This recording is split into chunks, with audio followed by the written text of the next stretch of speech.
வணக்கம். இன்றைக்கி நம்ம பார்க்க போகிற சமையல் என்னென்னு பார்த்தீங்கன்னா, ஒரு அருமையான குருமா ரெசிபி தான் பார்க்க போகிறோம். இது என்ன குருமானா, மீல் மேக்கரும் உருளைக்கிழங்கும் போட்டு குருமா. டேஸ்ட் நல்லா அட்டகாசமாக இருக்கும். இட்லி, தோசை, சப்பாத்தி, பரோட்டா, சாதம் எல்லாத்துக்குமே சூப்பராக இருக்கும். கண்டிப்பாக இதை ஒரு தடவை இது மாதிரி செஞ்சு பாருங்கள். வேறு லெவலில் இருக்கும். ஸோ வாங்க இந்த அருமையான மீல் மேக்கர் குருமா எப்படி செய்யலாங்கிறத பார்க்கலாம். இப்போ குருமா செய்கிறதுக்கு மீடியம் சைஸாக ஒரு உருளைக்கிழங்கு நல்லா வேக விட்டு எடுத்து வச்சுருக்கேன். அதே மாதிரி சோயா சங்க்ஸ், அதாவது மீல் மேக்கர் நல்லா 1 கப் அளவுக்கு எடுத்து சுடுதண்ணியில் நல்லா 20 நிமிஷம் ஊற வச்சு நல்லா 2-3 தடவை அலசிட்டு தண்ணியெல்லாம் புழிஞ்சிட்டு எடுத்து வச்சுருக்கிறேன். இப்போ ஒரு மிக்ஸி ஜார் எடுத்துக்கலாம். இதில் மெஷரிங் கப்பில் 3/4 கப் அளவுக்கு துருவன தேங்காய் சேர்த்துக்கலாம். இது கூடவே ஒரு 6 சின்ன வெங்காயம் சேர்த்துக்கலாம். இது கூடவே 1 டேபிள் ஸ்பூன் பொட்டுக்கடலை, 1 டேபிள் ஸ்பூன் இஞ்சி பூண்டு பேஸ்ட்டு சேர்த்துக்கலாம். இது கூடவே ஒரு கிராம்பு சேர்த்துக்கலாம். இது கூடவே 2 கிராம்பு சேர்த்துக்கலாம். அது கூடவே 2 ஏலக்காய் சேர்த்துக்கலாம். பட்டை ஒரு சின்னதாக ஒரு 3 பீஸ் சேர்த்துக்கலாம். இது ரொம்ப லேசான பட்டைங்கிறதுனால ஒரு 3 எடுத்துருக்கேன். கனமான பட்டையாக இருந்தால் நீங்கள் 1 எடுத்தால் போதும். இப்போ அடுத்ததாக சேர்க்க போகிறது வாட்டர் மெலன் சீட்ஸ். இது டிபார்ட்மெண்ட் ஸ்டோரில் கிடைக்கும். இது நம்ம பச்சையாகவே சாப்பிட்லாம், ரொம்பவும் நல்லது. இது சேர்த்தோம்னா குருமா நல்ல திக்னஸாகவும் இருக்கும், நல்ல டேஸ்ட்டாகவும் இருக்கும். முந்திரி பருப்புக்கு பதிலாக நீங்கள் இதை சேர்த்துக்கலாம். இது ஒரு 2 டேபிள் ஸ்பூன் அளவுக்கு சேர்த்துக்கலாம். அதே போல் 1 டீஸ்பூன் போல் கசகசா, 1 டீஸ்பூன் சோம்பு சேர்த்துக்கலாம். காரத்துக்கு தேவையான அளவு பச்சை மிளகா, நான் ஒரு 10 பச்சை மிளகா எடுத்திருக்கேன். இது ரொம்ப குட்டி குட்டியாக இருக்குது எல்லாமே, அதனால் ஒரு 10 எடுத்திருக்கேன். ஏன்னா தேங்காய்லாம் அரைச்சி ஊற்றும்போது காரம் கம்மியாயிடும், அதனால் 10 எடுத்திருக்கேன். பார்த்துக்கோங்க, ரொம்ப சின்னதாக இருக்குது. பெருசாக இருந்துச்சுன்னா நீங்கள் ஒரு 5 எடுத்திங்கன்னா போதும். இதை சேர்த்துக்கலாம். இது கூடவே நல்லா ஒரு 2 டேபிள் ஸ்பூன் வர மாதிரி தயிர் சேர்த்துக்கலாம். இது எல்லாத்தையுமே கொஞ்சமாக தண்ணி ஊற்றிட்டு நல்லா நைஸாக அரைச்சி எடுத்துக்கலாம். இப்போ நமக்கு பேஸ்ட் ரெடி ஆகிடுச்சு. நல்லா வலுவலும் நைஸாக அரைச்சிக்கணும் இந்த மாதிரி. இப்போ ஒரு குக்கர் எடுத்துக்கலாம். குக்கர் சூடாயிடுச்சு. இப்போ தேவையான அளவுக்கு நெய் சேர்த்துக்கலாம்.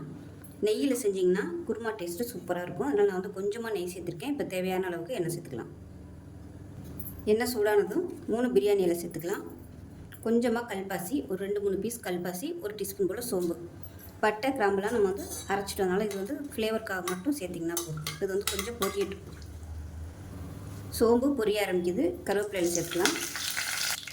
இதோட கொஞ்சமாக புதினா சேர்த்துக்கலாம். இப்போ மீடியம் சைஸாக ஒரு பெரிய வெங்காயம் நீளமாக நறுக்கி வச்சுருக்கேன், அதை சேர்த்துக்கலாம்.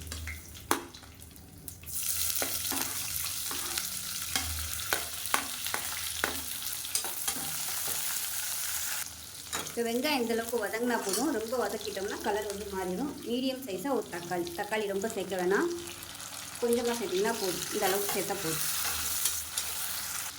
இப்போ இதுக்கு தேவையான உப்பு சேர்த்துக்கணும்.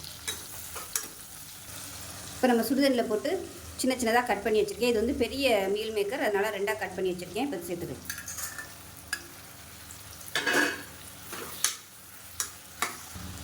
இப்போ அந்த எண்ணெயிலேயே இந்த சோயா சங்க்ஸ் நல்லா வதக்கியாச்சு. இந்த மாதிரி அந்த நெய்யில் வதக்கும்போது நல்ல ஒரு ஃப்ளேவர் கொடுக்கும், டேஸ்ட்டாகவும் இருக்கும். இப்போ நம்ம அரைச்சி வச்சுருக்க இந்த தேங்காய் பேஸ்ட்டை சேர்த்துக்கலாம்.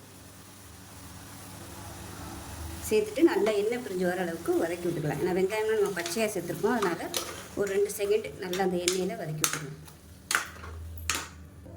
இப்போ 2 நிமிஷம் நல்லா வதக்கியாச்சு. இப்போ மிக்சியை அலசிட்டு இந்த தண்ணியை சேர்த்துக்கிறேன். இதில் பார்த்திங்கன்னா பக்கத்தில் தண்ணி சூடு பண்ணி வச்சுருக்கேன். இந்த தண்ணியும் சேர்த்துக்கலாம். கலந்துட்டு திக்னஸ் பார்த்துட்டு தண்ணி தேவைப்பட்டால் சேர்த்துக்கோங்க.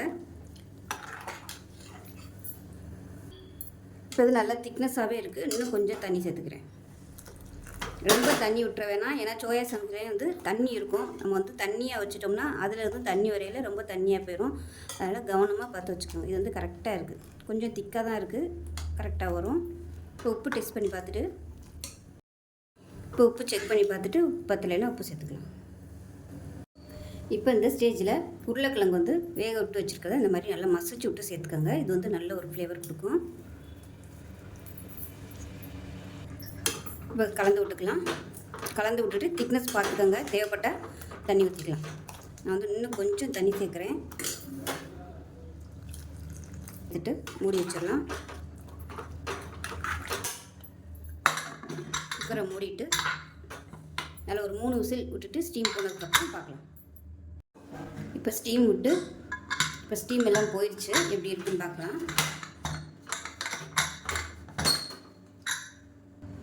பாருங்கள் எப்படி இருக்குது, நல்லா சூப்பராக இருக்குது. ஓப்பன் பண்ணையிலே நல்லா கம வாசனையாக அருமையாக இருக்குது பாருங்கள். இது வந்து சப்பாத்திக்கு மட்டும் இல்லை, இட்லி, தோசை, பரோட்டா எல்லாத்துக்குமே சூப்பராக இருக்கும் இந்த மாதிரி வச்சிங்கன்னா. இப்போ இதில் வந்து லாஸ்ட்டாக கொத்தமல்லி இலை சேர்த்துக்கலாம். இப்போ மேலாப்பில் பொடியாக இருக்குன்னா கொத்தமல்லி இலை சேர்த்துக்கலாம். நல்லா வாசனையாக இருக்கும். அவ்வளோதான், அருமையான மீல் மேக்கர் உருளைக்கிழங்கு போட்டு சூப்பரான குருமா ரெடி ஆயிடுச்சு. ஸோ இதே மெத்தடில் செஞ்சு பாருங்கள். செஞ்சு பார்த்துட்டு எப்படி வந்துச்சுங்கிறத சொல்லுங்கள். வீடியோ பிடிச்சிச்சுன்னா லைக் பண்ணுங்கள், கமெண்ட் பண்ணுங்கள், சேனலை சப்ஸ்கிரைப் பண்ணுங்கள், பக்கத்தில் பெல் பட்டனை ப்ரெஸ் பண்ணுங்கள். நன்றி.